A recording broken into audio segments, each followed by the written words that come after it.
Ah oui, improvisation. Dont le thème sera, je vais rajouter une contrainte en plus de la catégorie. Misère, misère, c'est toujours sur les pauvres gens que tu t'acharnes obstinément. La contrainte du coup sera que l'improvisation devrait être réalisée avec un accent russe ou slave, hein, voilà, on ne va pas chipoter. Et vous devrez faire ça sur une catégorie à la manière d'Anton Tchekhov. Misère, misère, c'est toujours sur les pauvres gens que tu t'acharnes obstinément. N'oubliez pas, dans les Tchekhov, il y a des tirades individuelles, il y a du complot, il y a de l'argent, il y a des riches propriétaires, tout ça, vous connaissez bien entendu Tchekhov.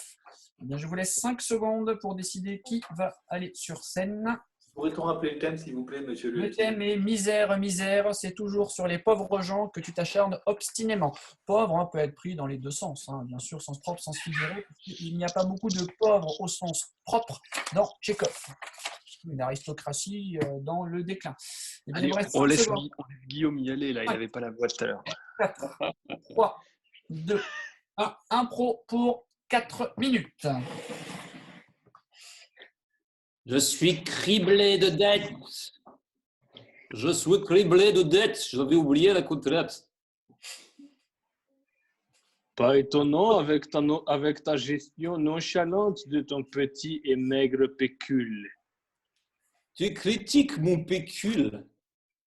Tu critiques mon pécule, mais toi aussi tu es criblé de dettes, je sais.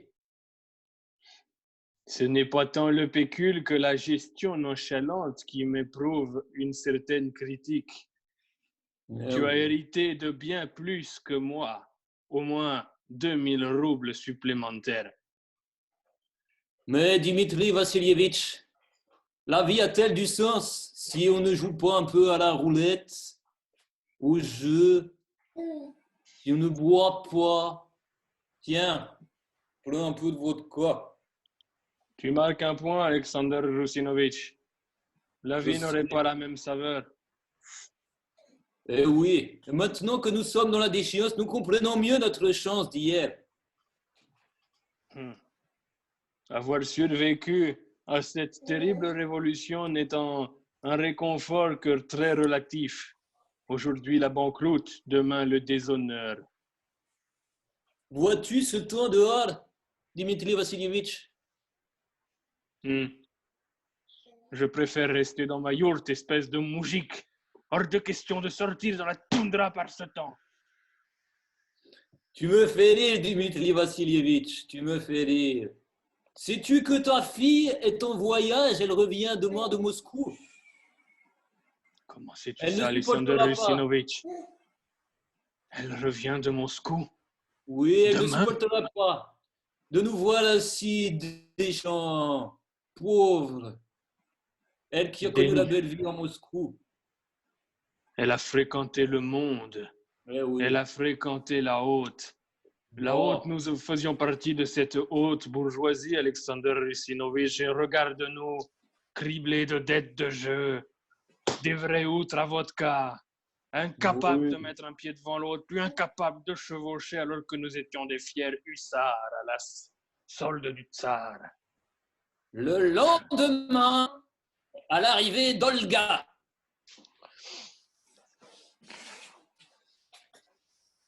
Olga, quelle beauté.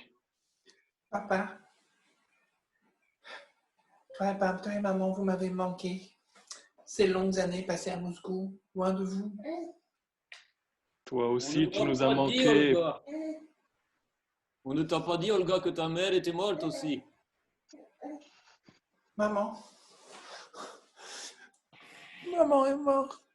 Nous n'avions plus assez d'argent pour acheter des timbres et te prévenir. Mais... Elle a été enterrée dans le bois avec tes grands-parents. Papa, papi, mamie aussi. Non, papa, c'est moi. Je suis encore en vie. Mais pour combien de temps, Olga? Papi et mamie aussi. Olga a perdu son accent. Olga a fréquenté le monde à Moscou aussi. Elle a perdu notre accent de la toundra. Je l'entends, je le comprends. Mais vous savez, c'est parce que à Moscou, les gens bien, ils parlent avec l'accent français depuis J'ai pris l'habitude. C'est peut-être une Mais- solution, Alexander Russinovitch, pour nous refaire. Peut-être pourrions-nous souscrire des emprunts auprès des Français. On appellerait ça les emprunts russes. C'est extrêmement intelligent, Dimitri Vassilievitch. Tu nous sors enfin de la misère avec ton idée géniale. Courons vite Oui, à la ça banque. m'a pris comme ça un éclair, je sais pas. Il faut que je me ressaisisse. Est-ce qu'aurais-tu quelque chose à boire? Je tremble. Oui, j'ai fait chauffer Je le n'ai pas bu samovar. depuis hier. Ah, le samovar. Le thé à la bergamote est prêt pour toi, Dimitri Vassilievitch. Les emprunts russes. Merci pour cette belle improvisation. Nous a plongé dans l'œuvre de Tchekhov.